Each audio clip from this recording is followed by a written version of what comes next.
দর্শক, এই বিষয়ে জানতে আমরা চলে যাচ্ছি রাজধানীর জাতীয় বার্ন ইনস্টিটিউটে। সেখান থেকে আমাদের সাথে যুক্ত হচ্ছেন আমাদের সহকর্মী নাহিদ প্রিন্স।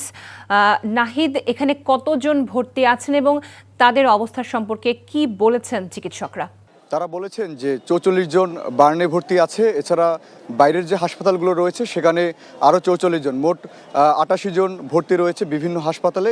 এটি তারা অফিসিয়ালি আমাদেরকে জানিয়েছে। এছাড়া তারা বলেছেন যে 17 জন মারা গেছেন, কিন্তু আইএসপিআর আমাদেরকে যেটি জানিয়েছে যে 20 জন মারা গেছে। তারা বলেছেন যে 7টি মরদেহ পরীক্ষা করতে হলে তাদের ডিএনএ টেস্ট করতে হবে। এছাড়া তাদের লাশ হস্তান্তর করা যাচ্ছে না, কারণ তাদের চেহারা এবং তাদের সব বডি দেহাংশ এমন পরিমাণে ঝলসে গেছে যে তাদেরকে চেনার কোনো উপায় নেই। তাই তাদেরকে পরিচয় শনাক্ত করার জন্য ডিএনএ টেস্ট করতে হবে। আর তারা বলেছেন যে 25 জন শিক্ষার্থীর আশঙ্কাজনক অবস্থায় রয়েছে, এটি তারা বলছিলেন। তারা বলছেন যে এই হাসপাতাল জুড়ে যেসব শিক্ষার্থীরা এসেছে, ছোট ছোট বাচ্চারা এসেছে, তাদের অবস্থা অনেকটি আশঙ্কাজনক। তাদের বয়স অনুযায়ী যদি বলি যে 10 থেকে 14 বছর বয়সী শিশু তারা, তাই তাদের যে অংশগুলো পুড়ে গেছে সেগুলো নিয়ে তারা এখানে ভর্তি অবস্থায় আছেন। 6 জন আইসিইউতে ইতিমধ্যে আছেন সেই ভর্তি অবস্থায়। এছাড়া আগামীকালকে রক্তের দরকার হতে পারে। তারা বলছিলেন যে এবি নেগেটিভ বা নেগেটিভ রক্ত যেগুলো রয়েছে সেগুলো আগামীকালকে ব্যাপক প্রয়োজন হতে পারে। তাই যাদের রক্তের গ্রুপ এবি নেগেটিভ বা এ নেগেটিভ পর্যায়ে রয়েছে তারা যেন এসে সেখানে রক্তের জন্য প্রস্তুত থাকে।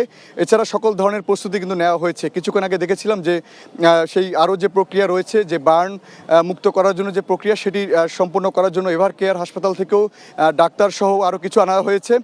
তো হাসপাতালের পরিবেশ এখন অনেকটাই শোকাহত। সেই পরবর্তী তথ্য আপনাদেরকে জানাবো যে কী অবস্থা রয়েছে। তো এই ছিল আমার কাছে রাজধানীর বার্ন হাসপাতাল থেকে সর্বশেষ। জাতীয় বার্ন ইনস্টিটিউট থেকে দগ্ধদের চিকিৎসার খবর আমরা জানছিলাম। প্রশিক্ষণ বিমান দুর্ঘটনার আরও খবর জানতে আমরা এই মুহূর্তে চলে যাচ্ছি রাজধানীর উত্তরার মাইলস্টোন স্কুল এলাকায়। সেখানে আছেন আমাদের সহকর্মী নূর হোসেন। নূর, উদ্ধার তৎপরতা কি এখনো চলছে কিনা এবং সর্বশেষ পরিস্থিতি নিয়ে কি তথ্য আপনার হাতে এই মুহূর্তে আছে?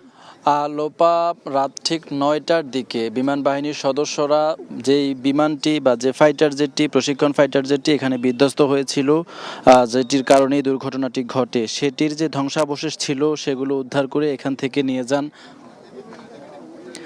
এখান থেকে তারা বেশ কয়েকটি গাড়িতে করে ধ্বংসাবশেষের প্রায় সব কিছুই হচ্ছে যে কি বিমান বাহিনীর যেই বেস ছিল রয়েছে কর্মীটোলাতে, সেখানে নিয়ে যান এবং সেখান থেকে তারা হয়তো পরীক্ষা নিরীক্ষা করে পরবর্তীতে আসলে দুর্ঘটনাটি ঠিক কী কারণে ঘটেছে সেটি হয়তো জানাবেন। এখনও এই ভেতরে স্কুলটির বাইরে আমরা অবস্থান করছি, গণমাধ্যম কর্মী এবং সর্বসাধারণের জন্য এখনও ভেতরে প্রবেশ উন্মুক্ত করা হয়নি, কাউকে ভেতরে ঢুকতে দেওয়া হচ্ছে না। বিমান বাহিনীর সদস্য এবং আইনশৃঙ্খলা রক্ষাকারী বাহিনী, বিশেষ করে পুলিশের সিআইডি সদস্যরা অবস্থান করছেন এবং তারা ঘটনাস্থলটিকে ঘিরে রেখেছেন এবং বিমান বাহিনীর সদস্যরা পরিস্থিতি এখনো পর্যবেক্ষণ করছেন। তারা তাদের যে কাজগুলো রয়েছে সেগুলো করছেন।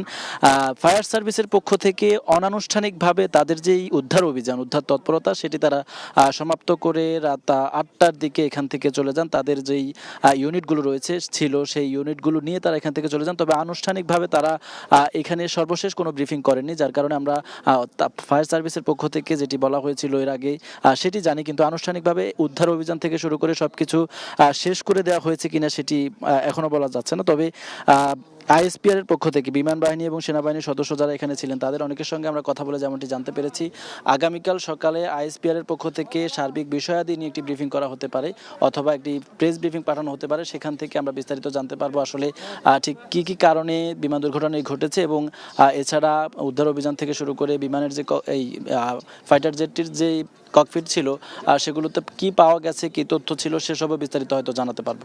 লোপা, আমরা জানছিলাম বিমান দুর্ঘটনায় উদ্ধার অভিযানের সর্বশেষ খবর। বান্ডেল থাকলে প্রতি সেনমানিতে টাকা বাঁচবে। বিকাশ সেনমানি বান্ডেল কিনে জিতুন প্রতি লেনদেনে।